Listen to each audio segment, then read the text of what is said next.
Now, all that said, we've been talking 9/11. Our next guest actually has certainly had things to say about the 9/11 conspiracy and the 9/11 truth movement. And there's this great sticker I've seen on a sign up in North Austin. It says, "The 9/11 truth movement is an inside job," and I think that's pretty funny. But this researcher, who is the blogger over at dreamsendweb.com, that's dreamsendweb.com, I first became aware of back in, I guess it was August of '07, as I was coming to grips with stories I was reading about the tragic suicides of a couple I'd never heard of before. And the only reason I cared at all was because they had claimed harassment at the hands of the Church of Scientology. And not only that, but they were hinting at some of the darker realms of parapolitical inquiry that I and others have researched that deals with that really dark arena of human pain and suffering, human trafficking, particularly child sexual trafficking, but also just the stratagems that are used by the powers that be for various agendas in the New Age movement, in the political movement, basically areas of COINTELPRO investigation. Ty Brown of Dreams End Web had been chronicling for some time his investigations of things like SRI, the Stanford Research Institute out in California, from which many military industrial complex projects were spawned, including one of the more interesting ones that, as someone interested in paranormal and parapsychological phenomena, I was extremely interested in, and that was psychic remote viewing. Unlike most people, I knew well about the arena of parapsychological investigation of things like remote viewing coming out of SRI, because I had been reading the public books of Hal Puthoff and Russell Targ, who were doing research there. But in approximately 1995-97, all of this military research into that, the military component, the intelligence component of that came out.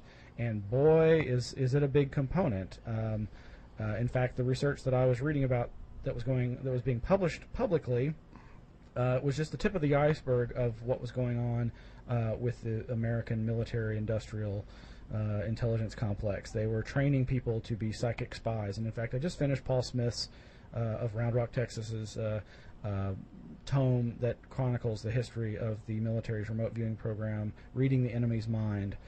And Ty had been investigating things like that, as well as just traditional COINTELPRO operations against the parapolitical and anti-war movements and other activist groups, but with an attention towards the paranormal, including writing about mind control research and Whitley Strieber's claims of alien abduction, and then his later claims of mind control victimization, and how really it seems like it's there in his earliest books from the beginning, if you read them with an eye for that.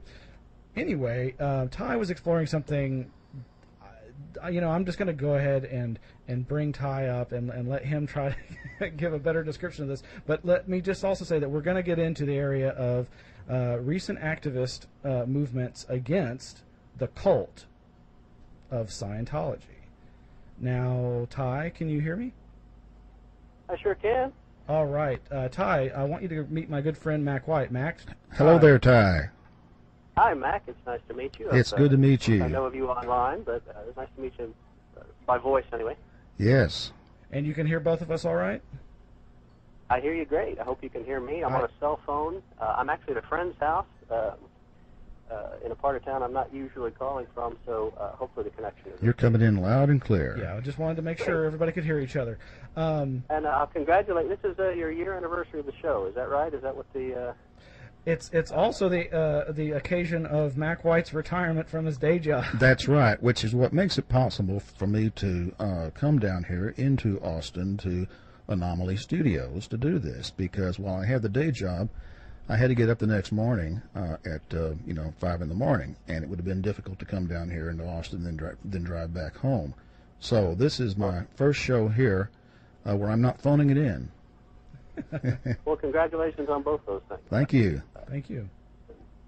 Miles is about the nicest got to be the nicest person in the parapolitical paranormal research field that there is. I don't know him personally, but I do know that there's so many contentious areas, and I can be cranky myself, and he's always a steady sort of voice of reason. He'll listen to any perspective and encourages everybody else to listen to each other, and it's just steady as a rock that way. So I think we could all learn a little bit from you in that way, Miles. So thank you for that as well. Oh, well, thanks for the comments. No problem. And boy, you've mentioned a lot of stuff here, and so I don't really know where to begin, except I do want to give a plug for the anonymous campaign against Scientology, which I am not an organizer of. I do not speak for.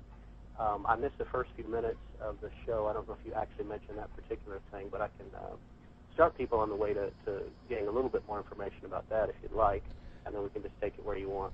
Well, I did at some point want to play either the MSNBC news vignette about the issue we're leading up to, and or the 2-minute original or secondary or whichever of the anonymous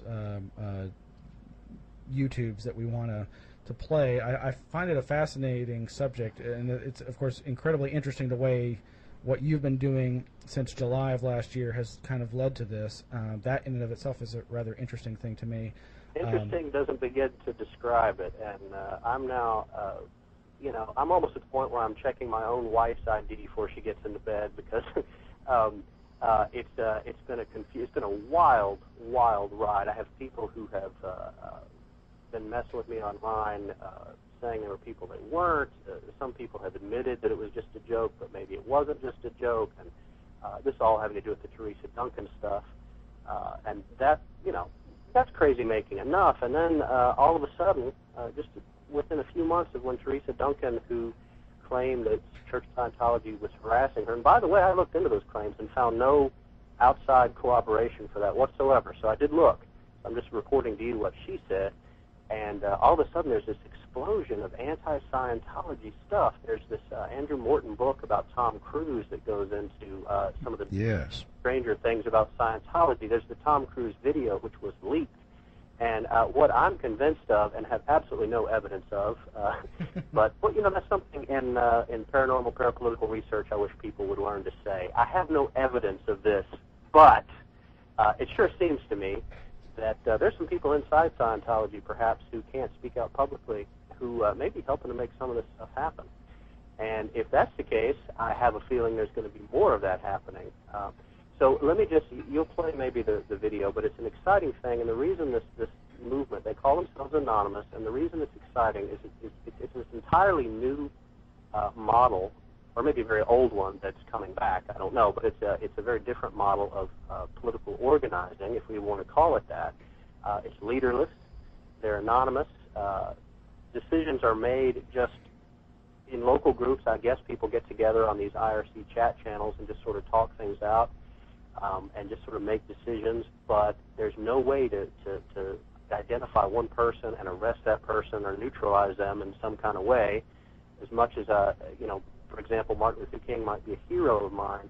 He was one person. You have a movement with one person at the head. You take that person out, you can do a lot of damage.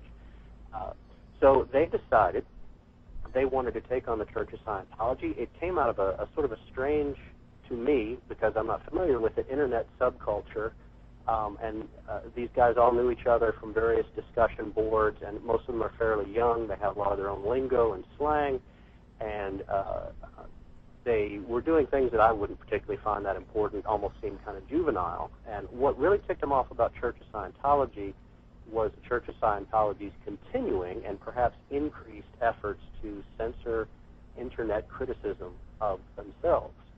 And boy, there's just nothing, there's no better way to piss off hackers and people who are very much into the internet than to try and censor it. How has Scientology been trying to censor the internet? What have they been well, the latest thing was that Tom Cruise video that everyone has seen. They have been coming down really heavy. Yeah, it was an awards ceremony video that had a stage resplendent with colorful, flashy. It looked like a game show stage, but it was like for their esteemed ceremonies and also product endorsements and stuff. Is that the video we're talking about? And there's that long video you can still find. It is Tom Cruise talking about Scientology, and it's kind of bizarre. And I'm even hearing rumors now that Katie, his current love or contractual Scientology wife, whatever her role is kind of disgusted by the whole thing. But those are rumors in the celebrity press, which I guarantee you, up until about a month ago, I never ever looked at. I didn't even know the difference between Perez Hilton and Paris Hilton. I thought they were the same person or related or something. I didn't even know. And Paris Hilton, of course, is a celebrity gossip columnist online, and just didn't know anything about any of that. And I started paying attention to it because the Church of Scientology has so much influence now in the sort of entertainment media. So anyway, these guys got ticked off, and they work as a very large collective group, so everybody's researching. There's not one person putting something out and everybody going, oh, that's interesting, and somebody putting out instructions for like, let's think about anti-war. It's the Answer, the Answer Coalition, the Ramsey Clark's group. How much of the anti-war movement this time was everybody waiting for them to declare a march, and everybody, I know there was a lot of local stuff, but there was an awful lot of this one organization, and if people didn't agree with everything about that organization, they sort of backed out. This is the exact opposite of that. They have a protest planned now at almost 250 locations, at least according to their online information. None of it centrally organized whatsoever. It's fascinating. I'm not a libertarian. I think you guys have more of a libertarian bent than I do, but I guess I wouldn't even say libertarian. I would say it's more of an anarchist model of organizing, if that's not an oxymoron, which I don't mean to be insulting by that, but it's a very sort of spontaneous, non-hierarchical approach. And some of them are, still doing it for their kicks and just for fun, and they're young, and they call each other fag and stuff like that. And there's a lot of other people who are involved who are more serious about it. And then longtime critics of the Church of Scientology are not directly involved, but they are trying to guide them, provide information and guidance to these folks. But I've had the good pleasure of interacting with someone here locally in Nashville who's organizing, and she goes by Anonymous 624. That's all I know her as. And we've sent emails back and forth, and they are going to have a protest here in Nashville at the Celebrity Center here. This is February 10th, where all this is happening. Be very wary the 10th of February, and Miles has some information on some of the sites. So I just wanted to point that out. We can talk more about Scientology and why I got interested in it, but I think for longtime activists, it really would do us all well to have a look at this movement and how it's working. Well, it would be interesting to know how you did get involved in your interest here. It's odd. I've always had an interest in cults, and I have no idea where that actually started just as cults. I don't really know where that came from, but Scientology came back up in my life as I started on my blog looking at some of this parapolitical stuff. And I noticed, for example, that some of the central people in creating a lot of this sort of New Age culture that we see around us were Scientologists, or very closely associated with Scientologists, who in turn were associated with SRI. They came out with it. I've got a whole series, which I'd like to get back to. Eventually we'll get past this Teresa Duncan business, but it sure all starts to tie together after a while. The SRI, they put out a study called The Changing Images of Man, and the idea was there's some big changes coming, and there are certain belief systems which we think would make the change go well, and there's a lot of belief systems we think we need to leave behind. And it was a critique of current religions and then sort of an outline of what would be the best sort of spiritual belief system for the U.S., and I think they mean the industrialized West in general, to embrace. And by gosh, if it doesn't look an awful lot like Scientology when you finally see what they put together. Well, the implication has been there for years that it might be a front for some military intelligence outfit. I think because of L. Ron Hubbard's connections, supposedly, with the naval intelligence, it's often been viewed as possibly a naval intelligence front.